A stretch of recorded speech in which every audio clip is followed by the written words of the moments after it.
Madam Speaker, I'm happy to yield 5 minutes to the gentleman from Illinois, Representative Danny Davis, a member of the Oversight and Government Reform Committee. The distinguished gentleman from Illinois is recognized for 5 minutes. Thank you, Madam Speaker. First of all, I want to thank Speaker Pelosi for providing what we never had in the last session, and that is ample opportunity to fully discuss Iraq, where we are and what we ought to be doing about it. I've always been told that when you start with a faulty premise, you will inevitably reach a faulty conclusion. And the rationale given for entering the war was faulty. There were no weapons of mass destruction, no connection to 9/11.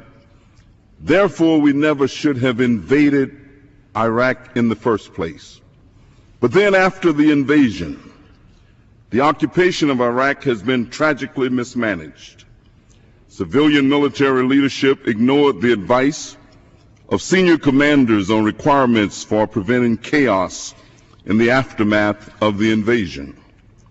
As a result, our extended presence in Iraq continues to worsen the situation, not only in Iraq but in the entire region.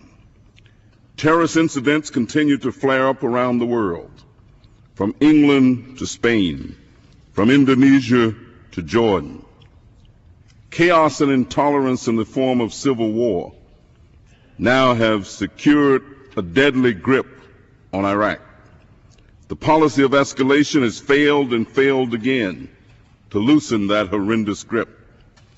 The Iraqi people want us to leave, and so do the American people, especially those in my congressional district, and especially those that I encounter at churches, schools, synagogues, town hall meetings, and on the street.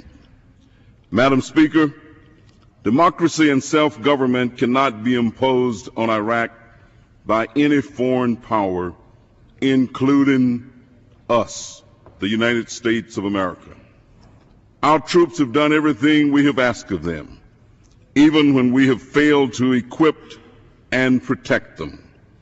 The problem does not lie with our troops, but with the distorted worldview of this administration and the military and diplomatic doctrine of preemptive war as a solution to global political problems. We must do everything possible to protect our troops, and we must do everything in our power to take care of them when they return home. It is impossible, Madam Speaker, to build a coalition against terrorism by attempting to unilaterally impose these doctrines on the international community. We cannot undo the many mistakes which have been made in Iraq. And when our national interests have been so distorted, when we have so lost our direction, it is the historical, moral, and constitutional responsibility of this Congress to set us back on course and on the right track. It is time to recognize that we are enmeshed in an unending, vicious circle of escalating violence rather than a force for peace. And that is why I am a co-sponsor of H.R. 508, which would bring the force of law to end this war.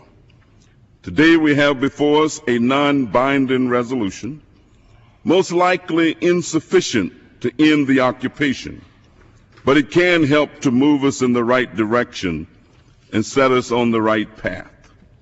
Therefore, I support this resolution because it reflects the will and interests of the American people, and I trust that this administration will abandon demagogic calls for constantly changing notions of success and victory and awaken to the world of reality. Madam Speaker, it's past time to bring our troops home. I'm told that insanity is doing the same thing over and over and over again and expecting different results.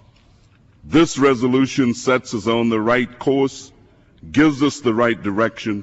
I urge its passage and yield back, Madam Speaker, the balance of my time.